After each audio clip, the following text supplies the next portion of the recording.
souvent tendance à critiquer les choix des monuments de France, mais je crois que vous voulez préciser des choses. Oui, en effet, il faut distinguer les architectes des monuments historiques, qui sont des architectes nommés par l'État sur des sites particuliers en France, et les architectes des bâtiments de France qui ont finalement un avis consultatif sur des sites dans lequel va se trouver un monument historique, donc aux alentours. Donc ça peut être dans un site protégé, paysager. Au sein de la ville de Saumur, on appelle la fameuse ZPPUP, la zone de protection du patrimoine architectural et d'urbanisme et de l'environnement. Et éventuellement dans les petites communes situées à côté d'une petite croix qui a été classée. Dans les 500 mètres en périphérie, on va devoir avoir l'avis consultatif de l'architecte des bâtiments de France. Donc moi j'ai un projet contemporain, je souhaite faire une architecture contemporaine, je travaille avec vous, je vous interroge et vous allez voir les bâtiments de France. Voilà, exactement. Nous, notre démarche, c'est de ne pas arriver à déposer un permis de construire sans avoir vu l'architecte des bâtiments de France, qui va avoir son avis consultatif sur l'aspect architectural du projet. En aucun cas, il a un avis sur l'aspect réglementaire, qui est purement l'aspect technique et qui va être plutôt le côté validé par la direction départementale et technique, la fameuse DDT, qui va regarder si on respecte bien la réglementation du PLU, le plan local d'urbanisme ou le plan d'occupation des sols.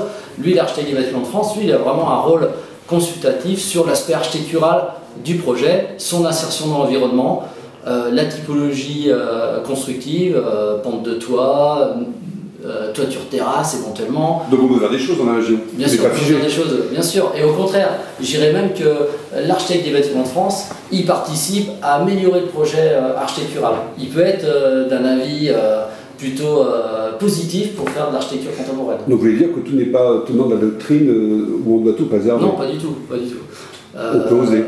Non, il ne va pas être dans un caractère d'opposition. C'est vrai que si on arrive avec un permis de construire un projet complètement ficelé, calé par le maître d'ouvrage parce qu'il veut optimiser des mètres carrés éventuellement, ou reproduire le modèle d'une maison de constructeur avec une façade vitrée complètement orientée au nord, avec aucune insertion dans le site, parce qu'il ne s'accroche pas à un muret existant ou ne prend pas en compte la pente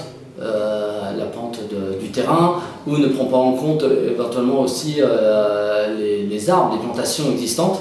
Là, il va pouvoir mettre un avis négatif, mais je pense qu'il faut travailler en amont avec lui proposer des choses et qu'il y a un aller-retour. Ça ne prend pas beaucoup de temps, je dirais qu'en 1 ou 2 réunions, les choses se calent facilement et on arrive toujours à un point d'accord.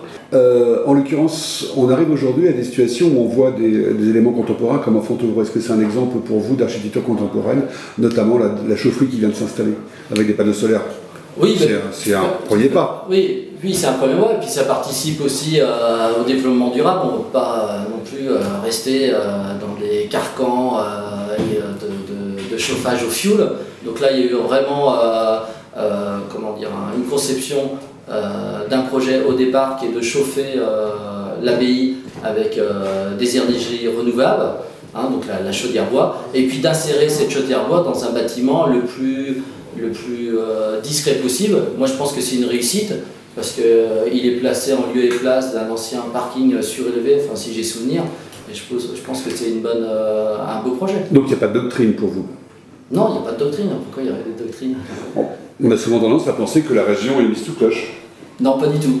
Et je dirais qu'elle est des fois notre région qui a un atout architectural historique et peut-être moins doctrinaire que certaines régions où justement il n'y a pas d'attache architecturale. Moi, pour avoir travaillé dans des régions entre la frontière bretonne et vendéenne, je peux vous dire que là où il n'y a pas d'attache architecturale, on peut avoir des contraintes et une peur, de l'architecture, et nous imposer la tuile canal ou l'ardoise et rejeter complètement la toiture terrasse ou les toitures en zinc. Voilà. Le château de Saumur, oui. Il a connu plusieurs époques, plusieurs vies en fait. Oui, oui, lors de l'effondrement du rempart, un projet audacieux de centre des congrès avait été imaginé à son pied pour la reconstruction du rempart. Oui, j'ai souvenir d'un projet fait par d'ailleurs un étudiant à l'école d'archi à Paris, oui, qui avait travaillé sur le rempart avec toute une façade en tôle pliée dans lequel il insérait du stationnement, du parking de stationnement et aussi des salles de concours. Mais moi je trouvais que c'était une bonne idée.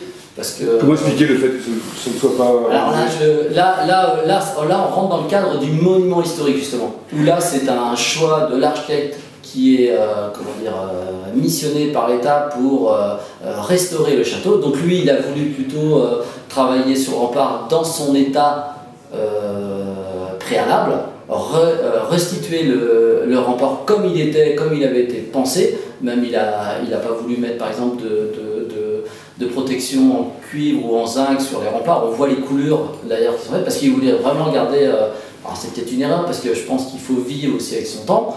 Et peut-être que, compte tenu de l'argent qui a été mis, il aurait peut-être été bien d'insérer un programme dans le rempart. Donc il reste encore des mauvais exemples. Il reste encore des mauvais exemples. Il y a encore des progrès à faire.